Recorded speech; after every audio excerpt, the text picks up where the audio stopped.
Hello dears, ഈ ഒരു വീഡിയോയിൽ കോപ്പറേറ്റീവ് മൂവ്മെൻറ്റ് ഇൻ ബ്രിട്ടൻ ആണ് ചെയ്യണം കേട്ടോ. ബ്ലോക്ക് 2 യൂണിറ്റ് 3 അത് നേരത്തെ ചെയ്തിട്ടില്ല കമൻറ്റ് ചെയ്തിട്ടുണ്ടായിരുന്നു കുറച്ച് പേര്.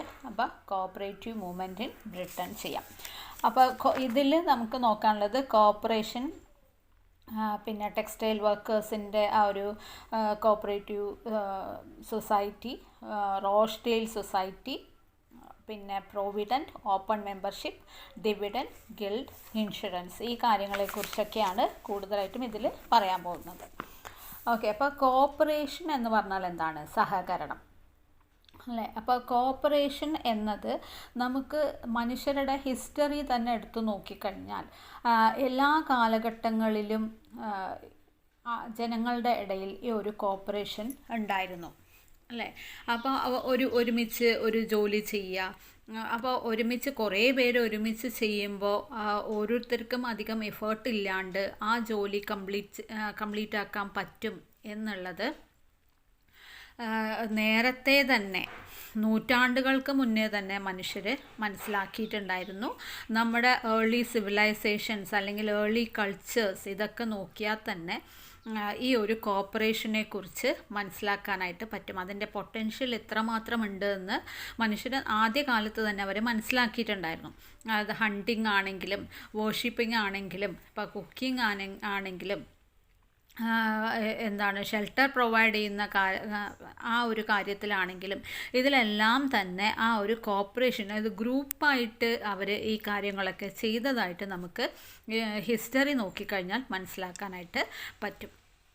അപ്പോൾ അഗ്രികൾച്ചർ സ്റ്റാർട്ട് ചെയ്യുന്നതിന് മുന്നേ തന്നെ, അഗ്രികൾച്ചർ എന്ന് പറയുന്നതാണ് ഹ്യൂമൻ ഇക്കോണമിയുടെ ഒരു ബേസിസ് എന്ന് പറയുന്നത്. അപ്പോൾ അതിനേക്കാളുമൊക്കെ കോപ്പറേഷൻ എന്നുള്ളത് നമ്മൾക്കിടയിൽ ഒരു നെസസിറ്റിയാണ്, അത്യാവശ്യമായിട്ടുള്ള ഒരു കാര്യമായിരുന്നു. ഇനി ഈ കോപ്പറേറ്റീവ് സൊസൈറ്റീസൊക്കെ 1840s ഒക്കെ ആകുമ്പോഴന്നെ അത് എസ്റ്റാബ്ലിഷ് ചെയ്തിട്ടുണ്ടായിരുന്നു. ഒരുപാട് സക്സസ്ഫുൾ ആയിട്ടുള്ള സൊസൈറ്റീസ് ഉണ്ടായിരുന്നു. പക്ഷേ ഇതൊക്കെ ആ കാലഘട്ടത്തിലുള്ള ചൂഷണങ്ങൾ, കറപ്ഷൻ, അതുപോലെ തന്നെ അഡ്മിനിസ്ട്രേഷനിൽ ഉള്ള ഒരു കറപ്ഷൻ, ഇതൊക്കെ എല്ലാ കാലഘട്ടത്തും ഇതൊക്കെ ഉണ്ടായിരുന്നു. അപ്പോൾ എതിരായിട്ടൊക്കെ അവിടുത്തെ ഭരണാധികാരികളുടെ ചൂഷണത്തിന് എഗെയിൻസ്റ്റായിട്ടൊക്കെ സാധാരണക്കാരായ ആൾക്കാർ ഇങ്ങനെയുള്ള ഒരു ഓർഗനൈസേഷൻസ്, അതായത് ഒരു ഗ്രൂപ്പായിട്ടുള്ള ആൾക്കാർ ചേർന്നിട്ടാണ് ഇതിനെ എതിർത്തിരുന്നതും അതിന് എഗെയിൻസ്റ്റായിട്ട് ശബ്ദമുയർത്തിയിട്ടുള്ളതും ഒക്കെ, അതിനെ ക്വസ്റ്റ്യൻ ചെയ്തിട്ടുള്ളതും ഒക്കെ. അപ്പോൾ ഇതിലൊക്കെ നമുക്ക് കാണാൻ പറ്റുന്ന ആ ഒരു കോപ്പറേഷനാണ്. പിന്നീട് അങ്ങനെ ഒരു ഗ്രൂപ്പായി തുടങ്ങിയിട്ടുള്ളതാണ് പിൽക്കാലങ്ങളിൽ കോപ്പറേറ്റീവ് സൊസൈറ്റീസായിട്ട് മാറിയിട്ടുള്ളത്. അപ്പോൾ അത് എഡ്യൂക്കേഷൻ്റെ കാര്യത്തിലാണെങ്കിലും മറ്റ് സാമൂഹികമായിട്ടുള്ള ഒരുപാട് ഗുണങ്ങൾക്ക് വേണ്ടിയിട്ടാണെങ്കിലും ഇങ്ങനെയുള്ള സൊസൈറ്റീസ് സ്റ്റാർട്ട് ചെയ്യപ്പെട്ടു. ഈ മോഡേൺ കോപ്പറേറ്റീവ് മൂവ്മെൻറ്റ് എന്ന് പറയുന്നത് എങ്ങനെയാണ് സ്റ്റാർട്ട് ചെയ്തത് എന്ന് വെച്ചാൽ, ഒരു 28 പേരടങ്ങുന്ന ഒരു ഗ്രൂപ്പ്, അവർ ടെക്സ്റ്റൈൽ വർക്കേഴ്സ് ആയിരുന്നു. അവർ ഒരു സൊസൈറ്റി ഫോം ചെയ്തു. ആ സൊസൈറ്റിയുടെ പേരാണ് റോഷ്ഡെയിൽ സൊസൈറ്റി ഓഫ് ഇക്വിറ്റബിൾ പയനേഴ്സ് എന്നുള്ളത്. ഈ ഒരു മൂവ്മെൻറ്റ് 28 ടെക്സ്റ്റൈൽ വർക്കേഴ്സാണ് അതുണ്ടായിരുന്നത്. പിന്നീട് സ്റ്റാർട്ട് ചെയ്തു. കുറച്ച് നാളുകൾ കൊണ്ട് തന്നെ അത് വളരെയധികം സക്സസ്ഫുള്ളായി. അതിൽ 1855 ഒക്കെ ആയപ്പോഴത്തേക്കും അതിൽ 1400 മെമ്പേഴ്സ് ആയി. പിന്നീട് അത് 5560 മെമ്പേഴ്സായി 1870 ആയപ്പോഴത്തേക്കും. അങ്ങനെ ആ ഒരു മൂവ്മെൻറ്റ് സക്സസ്ഫുള്ളായി. അപ്പോൾ ഇത് മറ്റ് രാജ്യങ്ങൾക്കും കൂടെ ഈ ഒരു കോപ്പറേറ്റീവ് സൊസൈറ്റി അല്ലെങ്കിൽ ഈ കോപ്പറേറ്റീവ് മൂവ്മെൻറ്റ് മറ്റ് രാജ്യങ്ങളിലുള്ളവർക്കും കൂടെ അതൊരു എൻകറേജ്മെൻ്റ് ആയിരുന്നു, അല്ലെങ്കിൽ ഇതൊരു ഇൻസ്പിറേഷൻ ആയിരുന്നു. അപ്പോൾ അങ്ങനെ ബ്രിട്ടൻ്റെ പല ഭാഗങ്ങളിൽ തന്നെയും ഇങ്ങനെയുള്ള കോപ്പറേറ്റീവ് മൂവ്മെൻറ്റ്സ് സ്റ്റാർട്ട് ചെയ്തു. 1860 ആവുമ്പോഴത്തേക്കും മോർ ദാൻ 200 കോപ്പറേറ്റീവ്സ് ഇംഗ്ലണ്ടിൻ്റെ നോർത്ത് വെസ്റ്റിൽ തന്നെ ഉണ്ടായി. ഈ റോഷ്ഡെയിൽ സൊസൈറ്റി പോലെ തന്നെ ആണ് ഇതെല്ലാം തന്നെ പ്രവർത്തിച്ചിട്ടുണ്ടായിരുന്നത്.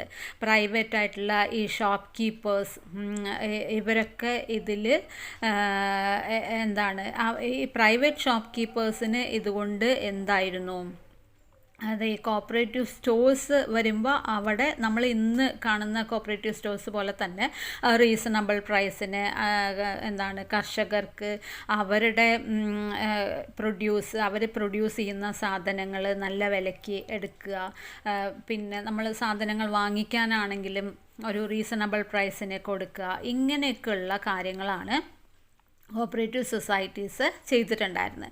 അപ്പോൾ പ്രൈവറ്റ് ഷോപ്പ് കീപ്പേഴ്സിന് ഇതൊരു തിരിച്ചടിയായിട്ട് മാറുകയും ഈ കോപ്പറേറ്റീവ് മൂവ്മെൻറ്റ് അല്ലെങ്കിൽ കോപ്പറേറ്റീവ് സൊസൈറ്റി അവർക്കൊരു ത്രെട്ടായിട്ട് മാറുകയും ചെയ്തു. ഓക്കെ, ഇനി ഈ റോഷ്ഡെയിൽ സൊസൈറ്റിയുടെ പ്രിൻസിപ്പിൾസ് എന്താണെന്ന് വെച്ചാൽ, റോഷ്ഡെയിൽ സൊസൈറ്റി ഓഫ് ഇക്വിറ്റബിൾ പയനേഴ്സ് എന്ന് പറയുന്നത് 1844 ഇത് സ്റ്റാർട്ട് ചെയ്തിട്ടുള്ളത്. അതിൻ്റെ ഫീച്ചേഴ്സായിട്ട് പറയുന്നത് ഡെമോക്രാറ്റിക് കൺട്രോൾ. ഇതിൽ 8 പ്രിൻസിപ്പിൾസാണ് ഇതിൽ പറയുന്നത്. അതിൽ ആദ്യത്തേത് ഡെമോക്രാറ്റിക് കൺട്രോൾ, അതായത് 1 മെമ്പർ 1 വോട്ട്. അതിൽ ഒരു മെമ്പറിന് ഒരു വോട്ട് എന്ന നിലയിലാണ് ഉള്ളത്. ഓപ്പൺ മെമ്പർഷിപ്പാണ്, ആർക്ക് വേണമെങ്കിലും അതിൽ മെമ്പർ ആവാൻ പറ്റും.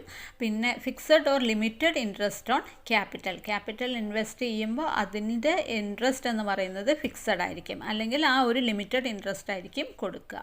പിന്നെ ഡിവിഡൻഡ് പർച്ചേസ് ചെയ്യാം ആർക്ക് വേണമെങ്കിലും. Trading strictly cash. ട്രേഡിംഗ് എന്ന് പറയുമ്പോൾ അത് ക്യാഷ് കൊടുത്ത് തന്നെ ആയിരിക്കണം അവിടെ നിന്ന് സാധനങ്ങൾ വാങ്ങിക്കേണ്ടത്, അല്ലാതെ സാധനത്തിന് പകരം സാധനം അങ്ങനെ ഉള്ള കാര്യങ്ങളൊന്നും അവിടെ അലൗ ചെയ്തിരുന്നില്ല. പിന്നെ പ്യുവറായിട്ടുള്ള സാധനങ്ങൾ, മായം ചേർക്കാത്ത സാധനങ്ങൾ മാത്രമാണ് അവിടെ വിറ്റിരുന്നത്. പിന്നെ provision of education of members in cooperative principles. ഇനി അതിലുള്ള മെമ്പേഴ്സിൻ്റെ ഈ കോപ്പറേറ്റീവ് മൂവ്മെൻറ്റ്, ഈ മൂവ്മെൻറ്റിലുള്ള മെമ്പേഴ്സിന് എഡ്യൂക്കേഷനുള്ള ഒരു പ്രൊവിഷൻ കൂടെ ഇതിലുണ്ടായിരുന്നു. പിന്നെ പൊളിറ്റിക്കൽ ആൻഡ് റിലീജിയസ് ന്യൂട്രാലിറ്റി. ഇത് രാഷ്ട്രീയപരമായിട്ട് ഏതെങ്കിലും ഒരു പാർട്ടിയെ ഫേവർ ചെയ്യുന്നതോ അല്ലെങ്കിൽ മതപരമായിട്ട് ഏതെങ്കിലും ഒരു മതത്തെ ഫേവറബിളായിട്ട് അതിനു വേണ്ടി മാത്രം പ്രവർത്തിക്കുന്നതോ ഒന്നും ആയിരുന്നില്ല. അപ്പോൾ ഇതാണ് ഈ റോഷ്ഡെയിൽ പ്രിൻസിപ്പിൾസ്, അതായത് ഇതിലുള്ള 8 പ്രിൻസിപ്പിൾസ് എന്ന് പറയുന്നത്. ഇനി first cooperatives are member owned and control businesses in which all members have an equal say in the governance of the business. അപ്പോൾ ആദ്യത്തെ കോപ്പറേറ്റീവ്സ് എന്ന് പറയുന്നത് മെമ്പേഴ്സ്, അതിൽ മെമ്പേഴ്സാണ് അതിൻ്റെ ഓണേഴ്സായിട്ട് ഉള്ളത്. എല്ലാവരും മെമ്പേഴ്സ് എല്ലാവർക്കും തന്നെ അതിൽ ഈക്വൽ റൈറ്റാണ് ഉള്ളത്, ഒരു മെമ്പറിന് ഒരു വോട്ട്. പിന്നെ ഈ 8 പ്രിൻസിപ്പിൾസ് തന്നെയാണ് ഇതിൽ കുറച്ചും കൂടി ഒന്ന് ഡീറ്റെയിൽ ആയിട്ട് പറയുന്നത് കേട്ടോ.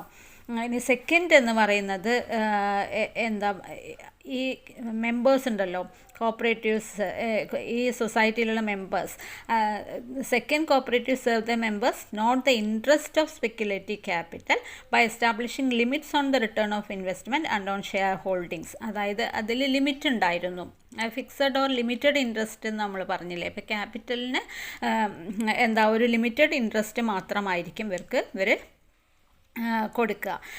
പിന്നെ എഡ്യൂക്കേഷന് ഹെൽപ്പ് ചെയ്യുന്നുണ്ട് അതിൻ്റെ മെമ്പേഴ്സിന്.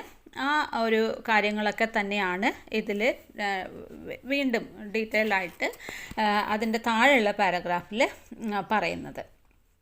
ഇനി അടുത്തത്, അങ്ങനെ ഈ റോഷ്ഡെയിൽ പ്രിൻസിപ്പിൾസിലൂടെ ഒരുപാട് കോപ്പറേറ്റീവ് സൊസൈറ്റീസ് ഫോം ചെയ്തു.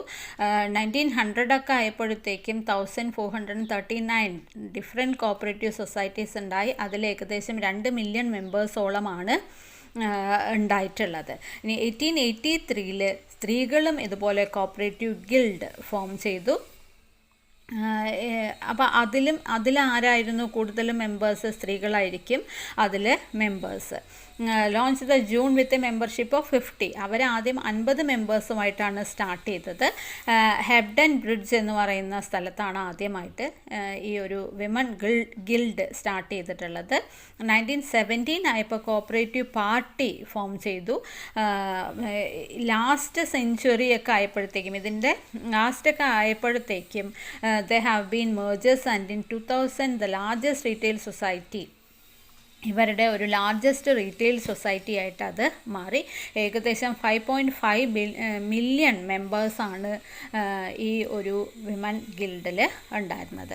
പിന്നീട് ഇവർ കോപ്പറേറ്റീവ് ബാങ്ക്, കോപ്പറേറ്റീവ് ഇൻഷുറൻസ് കമ്പനികൾ, അങ്ങനെ കോപ്പറേറ്റീവ് എന്ന പേരിൽ ആ ഒരു സൊസൈറ്റിയുടെ അണ്ടറിൽ ഒരുപാട് സ്ഥാപനങ്ങൾ ഉണ്ടാവാനായിട്ട് തുടങ്ങി. വേൾഡ് വാർ സെക്കൻഡിൽ ഇതിന് ഒരുപാട്, അതായത് സെക്കൻഡ് വേൾഡ് വാർ ആ സമയത്തൊക്കെ ലോകം മുഴുവനുമുള്ള രാജ്യങ്ങളിൽ ഒരുപാട് മാറ്റങ്ങൾ, അതായത് പൊളിറ്റിക്കലി ആണെങ്കിലും ഇക്കണോമിക്കലി ആണെങ്കിലും ഒരുപാട് ചേഞ്ചസ് ഈ ഒരു കാലഘട്ടത്തിൽ ഉണ്ടായിരുന്നു. അപ്പോൾ അവിടെ ആ സമയത്ത് മാത്രം ഒരു ചേഞ്ചസ്, കോപ്പറേറ്റീവ് മൂവ്മെൻറ്റിലും കുറേയധികം ചേഞ്ചസ് ഉണ്ടായി. ഈ വാർ ടൈം ഗുഡ്സൊക്കെ ഈ കൺസ്യൂമേഴ്സ് മാനുഫാക്ചർ ചെയ്യാനായിട്ട് തുടങ്ങി. ദിവസം attempt to modernise the cooperative stores. ഇനി ഈ യുദ്ധത്തിന് ശേഷം കോപ്പറേറ്റീവ് സ്റ്റോഴ്സിൽ കുറച്ച് മാറ്റങ്ങൾ കൊണ്ടുവരാൻ, മോഡേണൈസ് ആക്കാനായിട്ട് ഇവർ ഈ മൂവ്മെൻറ്റ് അല്ലെങ്കിൽ ഈ സൊസൈറ്റി ശ്രമിച്ചു. അപ്പോൾ അങ്ങനെ അവരുടെ ഫസ്റ്റ് സെൽഫ് സർവീസ് ഷോപ്പ്, ഈ ഒരു കോപ്പറേറ്റീവ് സൊസൈറ്റിയുടെ അണ്ടറിലുള്ള സെൽഫ് സർവീസ് ഷോപ്പ് 1942 സ്റ്റാർട്ട് ചെയ്തു. 1950s ഒക്കെ ആവുമ്പോഴത്തേക്കും 90% of self service shop in UK were run by cooperatives. ഏകദേശം 90% സെൽഫ് സർവീസ് ഷോപ്പ് UK ഈ കോപ്പറേറ്റീവ്സ് ആണ് റൺ ചെയ്തിട്ടുണ്ടായിരുന്നത്. അപ്പോൾ ഇത്രയാണ് കോപ്പറേറ്റീവ് മൂവ്മെൻറ്റിൽ പറയാനായിട്ട് ഉള്ളത്.